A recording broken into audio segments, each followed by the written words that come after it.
Hello friends, this is DL Harry and welcome to our video. हमने last video में बात की थी चार्ट पैटर्न्स की कि हम इस सीरीज़ में पूरे चार्ट पैटर्न्स डिस्कस करने वाले हैं वन बाय वन। उनमें उनके एंट्री क्या है, उसका एसएल क्या है, उसका टारगेट क्या रख सकते हैं आप, किस तरीके से आप उस पैटर्न को फाइंड आउट कर सकते हैं, उसके पीछे लॉजिक्स और रूल्स क्या क्या होते हैं एंट्री एग्जिट के, तो वो सब हम डिस्कस करने वाले हैं। तो सबसे पहले हमारा जो पैटर्न है वो है एम पैटर्न। तो हम देख लेते हैं उसके लिए रूल्स और लॉजिक्स। तो यहाँ पे सबसे पहले हमारे पास है एम पैटर्न। यहाँ पर हम डिस्कस कर रहे हैं जिसको एम पैटर्न, जो कि एक रिवर्सल पैटर्न है। सबसे पहले तो रिवर्सल पैटर्न का मतलब है कि मार्केट किसी भी एक ट्रेंड में, मान लीजिए अप ट्रेंड या डाउन ट्रेंड, तो क्योंकि ये एम पैटर्न है दैट्स वाई हमें इसमें अप ट्रेंड चाहिए। ऑन टॉप्स ये जनरली हमें टॉप पे मिलेगा क्योंकि ये वहाँ से रिवर्स हो रहा होगा प्राइस। एज डाउन मूव, इसमें हम जो प्राइस को या जो एंट्री लेंगे वो डाउन साइड का लेंगे। और प्राइस रेजिस्टेंस, इसका मतलब है कि एम पैटर्न का मतलब है कि प्राइस ने एक पर्टिकुलर लेवल से, एक टॉप प्राइस से रेजिस्ट किया है और अभी वो डाउन आएगा। तो इस रिवर्सल पैटर्न में हम मार्केट जितना रिवर्स करता है उतने प्राइस को हम अपना टारगेट ले सकते हैं। इसके रूल्स और लॉजिक्स और एंट्री एसएल और टारगेट्स क्या रहेंगे वो हम ड्रॉ करके समझेंगे ताकि हमें इजी हो थोड़ा समझना। तो यहाँ पर हम ड्राइंग में चलते हैं। देखिए यहाँ पर सबसे पहले आपको जो सबसे पहला रूल, जो फर्स्ट हमारा रूल होगा जो आपको ध्यान रखना है वो है कि आपको सबसे पहले एक बड़े टाइम फ्रेम पे एनालाइज करना है और एंट्री आपकी रहेगी छोटे टाइम फ्रेम पे।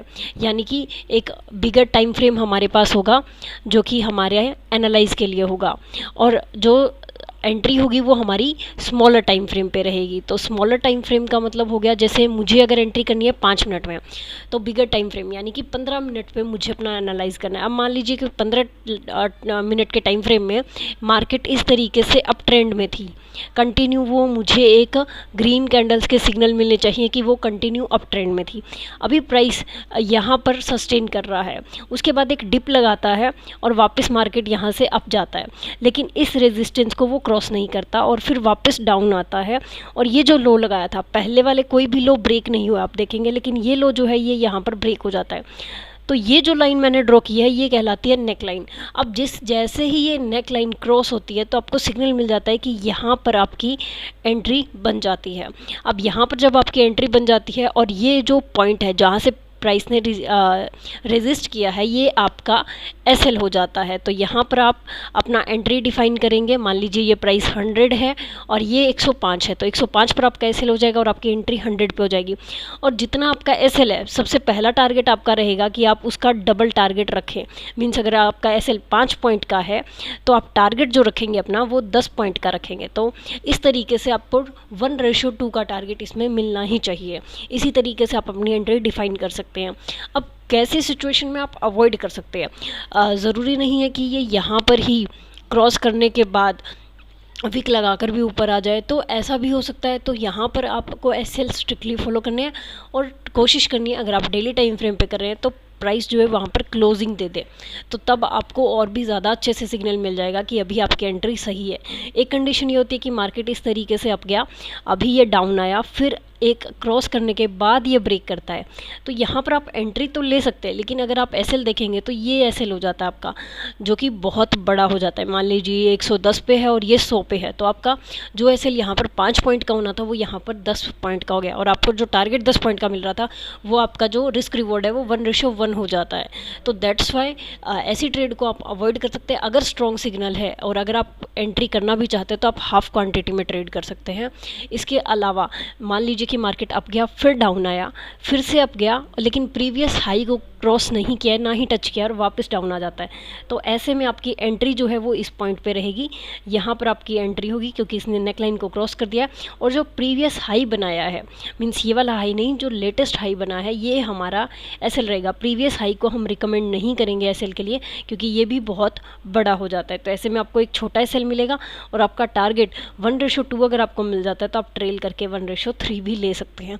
तो ये बेसिकली एम पैटर्न्स के लिए कुछ रूल रेगुलेशंस थे, कुछ लॉजिक्स थे एम पैटर्न में, क्योंकि हमें देखिए बड़े टाइम फ्रेम पे एक ट्रेंड ऑलरेडी मिल चुका है, दैट्स वाई प्राइस ने भी कह दिया है कि यहाँ से रेजिस्टेंस कर चुके हैं। और यहाँ पर एक बार चेक होने के बाद जब दोबारा होता है तो यहाँ पर बायर सेलर की साइकोलॉजी क्या काम करती है कि बायर्स सेकेंड टाइम जब ये टच हो रहा है और पता लग रहा है कि यहाँ पर एक रेड कैंडल बन रही है और प्राइस जो है वो अब नहीं जा रहा, तो बायर्स अपना प्रॉफिट बुक कर लेते हैं और यहीं से सेलर्स आने शुरू हो जाते हैं जस्ट बिकॉज कि अभी ये लो क्रॉस करेगा।